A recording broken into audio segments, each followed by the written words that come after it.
Bonjour à tous et à toutes, c'est Angelo de retour.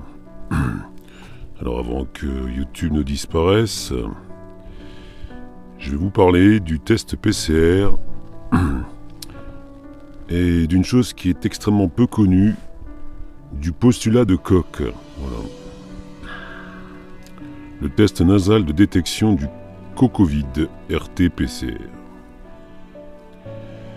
Les fosses nasales ont pour fonction de filtrer les millions de poussières, bactéries ou éventuels, alors là je mets entre guillemets, virus, présents dans l'air que nous respirons. Elles sont tapissées de cellules ciliées pourvues de poils et d'un mucus collant pour filtrer toutes ces particules indésirables. Elles sont comparables aux filtres à air d'une voiture ou d'une climatisation. Si l'on admet que ce test serait spécifique pour la Covid, il ne manifesterait que la présence de cette information soit dans l'air que nous avons respiré, soit dans celui du laboratoire d'analyse. Il ne démontre en aucun cas une contamination et encore moins une maladie. Il ne signifie pas non plus que nous sommes contagieux. Rien ne prouve par ailleurs que les maladies soient provoquées par des virus ou des bactéries. Il faudrait toujours s'appuyer sur les postulats de Koch avant de prétendre qu'une maladie est provoquée par un agent infectieux. Alors écoutez bien. Voici le postulat de Koch. Petit 1. Le micro-organisme doit être présent en abondance dans tous les organismes souffrant de la maladie, mais absent des organismes sains. Premier point. Deuxième point.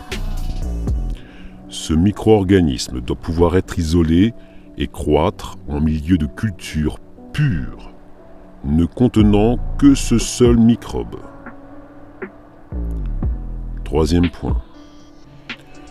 Le micro-organisme cultivé doit déclencher la même maladie chez un animal de laboratoire sensible.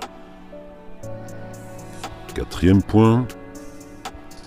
Le micro-organisme doit être à nouveau isolé du nouvel organisme hôte, rendu malade, puis identifié comme étant identique à l'agent infectieux original.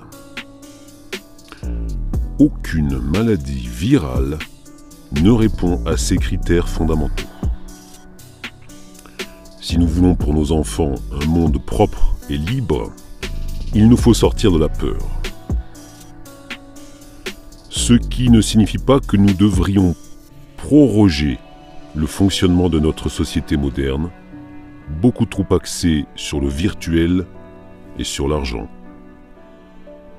Cette crise politique mondiale est l'occasion d'une prise de conscience et d'une remise en cause profonde de nos modes de vie. Voilà, c'est un texte qui a été rédigé par Alain Scoy. Voilà, donc je vous donne rendez-vous sur ma chaîne Angelo Pergola, sur Odyssée, au cas où YouTube disparaîtrait. En vous remerciant pour votre écoute, hasta la vista. Bon courage à tous.